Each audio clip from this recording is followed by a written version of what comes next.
close up tayo. Kahit inaano mo siya, hindi ka tumitigil, kinikim-kim mo lang yung guard mo. Kaya nung sinabi sa kanya ng papa, sige na Rodo, nag-push and pull kayo yung dalawa para nag-ano ka. So, kaya may hinga ka ng parang for the sake, sige, para huwag tayo mawalan ng pagkakakitaan, lulunod ko to. Kaya tingin mo lagi kay Direk Joe, nakatingin ka. Kaya kahit nang tumitingin, kahit na naglalakad ka niya, lumulog ka, nakatingin ka sa mga mata niya na alam mo, na parang hindi ko gagawin to pero sige na. Kaya ano po ba ganyan ka, parang dito mo nababaliin la, pag ganun, pag yuko mo, di ba ako ganun ka, di ba?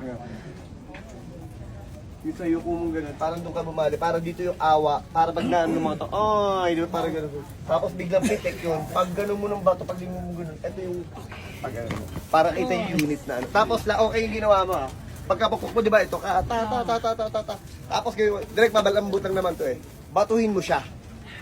Okay, kasi sa wide na wala yung bato Mamaya ko close upan ko na lang dito. Pak, direct para basta pag bumato si aray! Ganun ka para nagating dun sa Dalawang sa aray.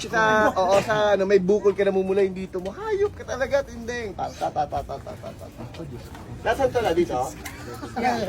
Ang galing Joel na po, Diyos ko. Okay. Close up. Guys,